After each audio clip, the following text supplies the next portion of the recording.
Now, the US Senate took a potentially very big step last night, one that you might hear a lot more about. It voted unanimously for something called the Justice Against Sponsors of Terrorism Act. Now, this is what it's about. Normal practice is that countries can't be sued in the courts of other countries. Countries have sovereign immunity. And that, for example, stops you suing the US government over here for contributing to climate change. The Senate bill removes sovereign immunity in cases where nations have been involved in terrorism on US soil. Now, the immediate significance is to allow the families of victims of 9/11 to sue the Saudi government in the US for any role Saudi officials might have played in those attacks.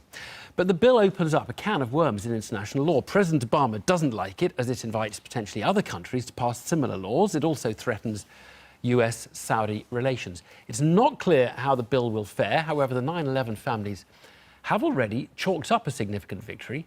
President Obama has said he'll release 28 redacted pages of the official commission into the World Trade Center attacks, and that will open up questions about Saudi involvement. Well, joining me now from Washington, D.C. is Terry Strada, the wife of 9/11 victim Tom Strada. And Terry now chairs 9/11 Families and Survivors United for Justice Against Terrorism. A very good evening to you, Terry. Thanks for joining us. So why do you want the right to sue the Saudi government? Because we want to hold them accountable. We want to hold the people that were behind, financing and aiding and abetting the terrorists here accountable in a court of law. We want justice for the murder of our loved ones. And how, in your suspicion, how high up do you think Saudi complicity might have gone? Well, we have evidence, that the Saudis definitely were involved. Also, within these 28 pages that you spoke of earlier, it points a very strong finger to Saudi Arabia. How far up it goes exactly, I'm not sure, but that's a good reason to bring this into a court of law and let the evidence be seen and let the investigations continue that were stopped, back when the commission finished its work and it didn't get to fully investigate the Saudi involvement. So we need to know exactly, You're right, how far up does this go? But, I mean, one person who's seen those pages, you will know, is one of the commissioners, John Lehman, who has somewhat broken ranks with the commission and talked about this. And I think he said he saw no evidence that the Saudi government as an institution was involved in the attacks. I mean, so I'm just wondering whether the Saudi government is the right target or whether it's the individuals who were employees of the Saudi government who should be the appropriate target of legal action. Okay, so who was directing those employees of the Saudi Arabian government to carry out the attacks? I mean, I think we need to further the investigation. I think we need to look into it a lot further than we have, and I think we need to let the evidence that we've collected against the Saudis into a courtroom so we can finally see, let everybody else see what we know is that the Saudis were definitely involved in 9/11. Now, the Saudis, of course, are not going to recognize American courts' right to tell them to pay up fines or civil penalties or whatever. What do you expect to happen?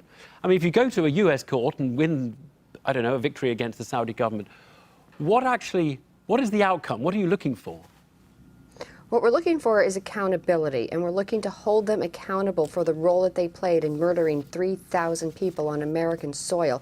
It was the worst terrorist attack in America. It was a horrific attack, and we want to hold them accountable, because if we hold them accountable, then they won't continue funding terrorism, and we won't continue to see, the rise of ISIS and what it's doing across the world. I mean, it's time to make the Saudis own up for the role that they play, not only in funding terrorist activities, but in the role that they played in aiding and abetting the hijackers while they were here in this country.